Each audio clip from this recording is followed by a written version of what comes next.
The sun over Zama did not rise. It bled.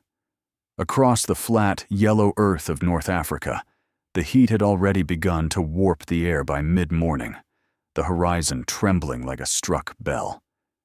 On one side of the field, 80,000 men stood in silence, veterans of campaigns that had taken them from the snows of the Alps to the gates of Rome itself. Their armor, repaired 100 times, caught the light in patches. Their elephants, the last war elephants Hannibal still commanded, swayed under the heat, their chains clinking against the earth. On the other side, a Roman army arranged in a formation never before seen in battle, a formation that most military historians would later claim was the simple genius of Scipio Africanus. But here is what the textbooks do not say. The formation at Zama was not Scipio's invention. It was a response to something Hannibal had already lost, something no one at the time even knew was missing. And once you see it, you will never view the Second Punic War the same way again. The standard account is clean. In the year 202 before Christ, near the town of Zama Regia, the Roman general Publius Cornelius Scipio faced Hannibal Barca for the first and only time. Hannibal, after 15 years of ravaging Italy, without ever suffering a major defeat, had been recalled to defend Carthage. Scipio, the young general who had already driven the Carthaginians from Spain, now brought the war to Africa. The Roman army numbered around 34,000 men, with a critical advantage: the Numidian cavalry under Massinissa. The Carthaginian army was larger, perhaps 45,000, but Hannibal's cavalry was weaker, his elephants fewer, his troops a mix of veterans and raw recruits drawn from the African countryside. The accepted story says Scipio won because of his tactical brilliance. He created gaps in his infantry lines, allowing Hannibal's elephants to charge through harmlessly, then closed the gaps. His cavalry, superior in both numbers and quality, swept the Carthaginian horse from the field, then returned to strike the rear of Hannibal's infantry at the decisive moment. Textbook. Clean. Taught in military academies for 2,000 years. But there is a problem buried in the ground at Zama. In the 1930s, archaeologists excavating the battlefield site uncovered something strange. The topsoil for 2 square kilometers contained an unusually high concentration of iron fragments, not from swords or spearheads, but from something far more mundane: hobnails. Roman military sandals were studded with iron nails, and at Zama, those nails lay in a pattern that contradicts everything we thought we knew. The distribution of hobnails was not densest where the infantry clashed in the center. It was densest 60 meters behind the Carthaginian line, in the spot where Hannibal's veterans, the troops who had campaigned with him since crossing the Alps, had been positioned. The standard narrative says Scipio's cavalry turned the battle by hitting the Carthaginian rear. But the hobnails say the Romans were already behind the line before the cavalry ever arrived. It was not a pincer, it was a penetration. And it raises a question that no textbook has ever answered. Who opened the door? That door, left ajar by something no historian has dared name, is the real puzzle of Zama.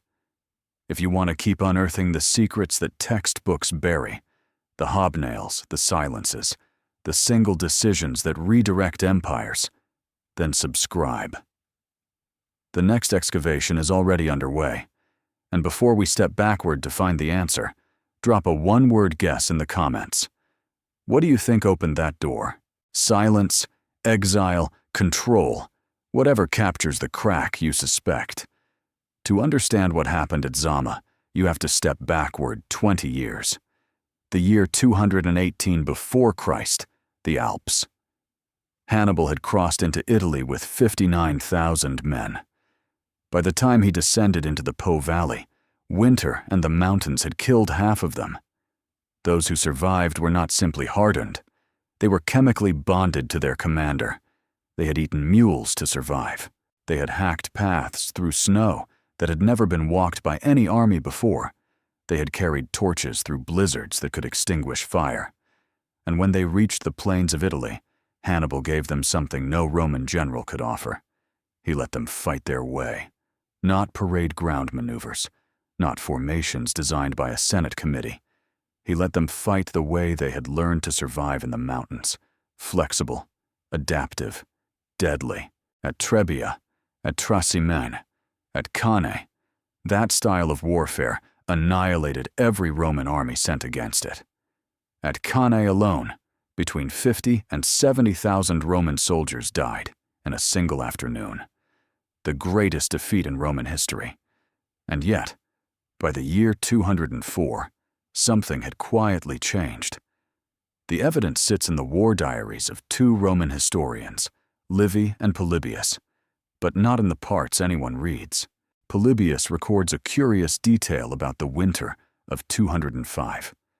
Hannibal's army, quartered in Bruttium, the toe of Italy, had begun to shrink. Not from battle casualties, from desertion. Men who had followed him for over a decade were now slipping away in the night. Livy adds a number.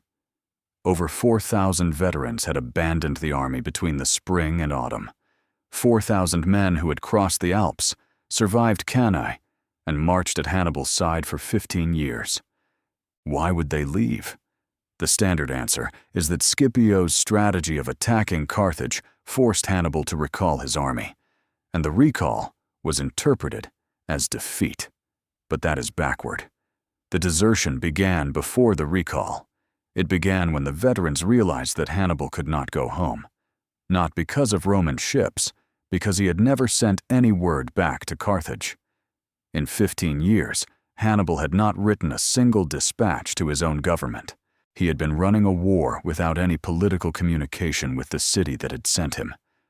The warriors who crossed those mountains with him began to understand something terrible. Their commander was not fighting for Carthage. He was fighting for a vision only he could see. And a man who answers to no one is a man no soldier can trust with his life. So by the time Scipio and Hannibal finally met at Zama, the army that stood behind the Carthaginian commander was no longer the machine that had devoured Rome.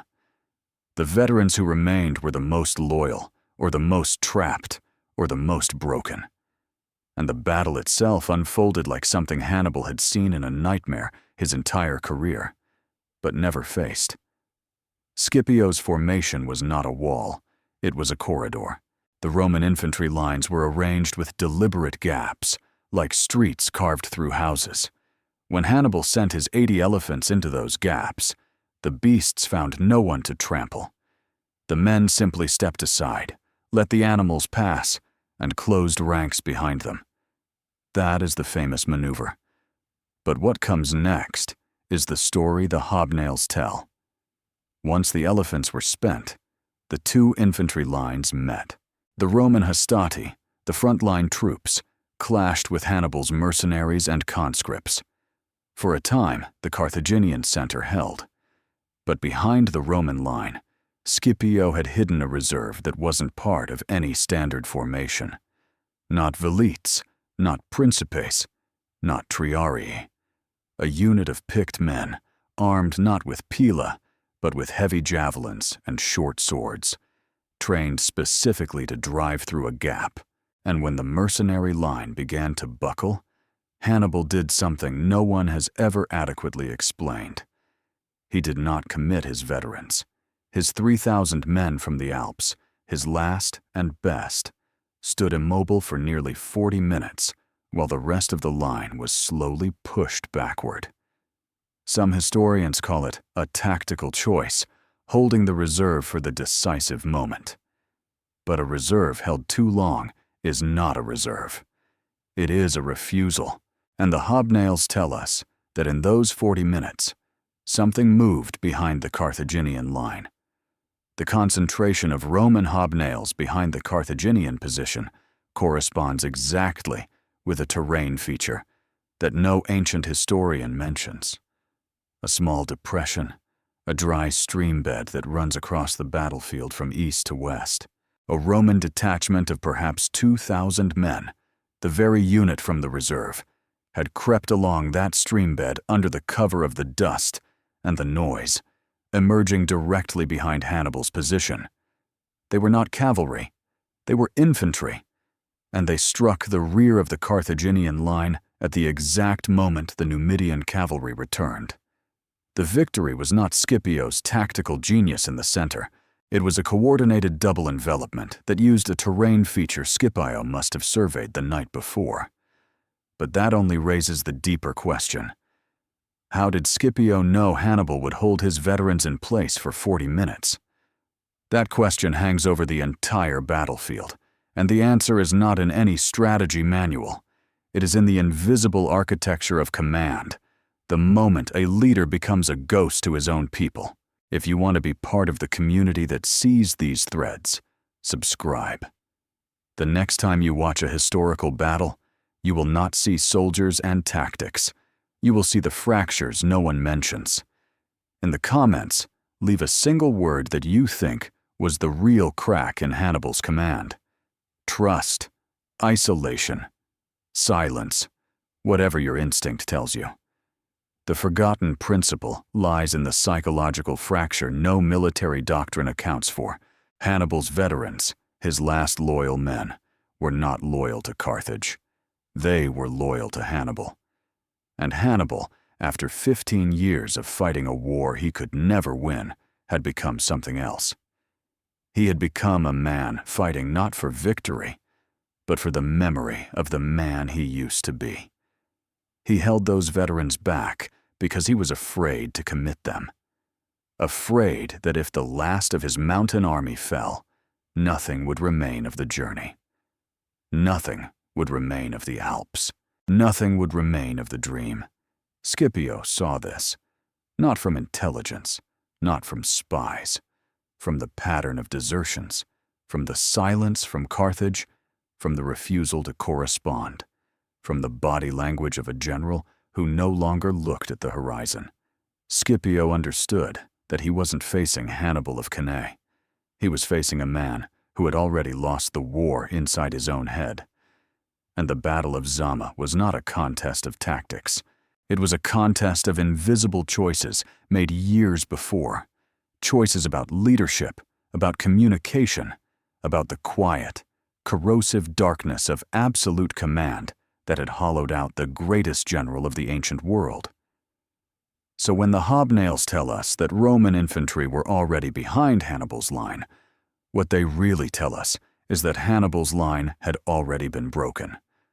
Not by Scipio, not by Massiniss's cavalry, by the silence of a man who could not speak to his own country for 15 years.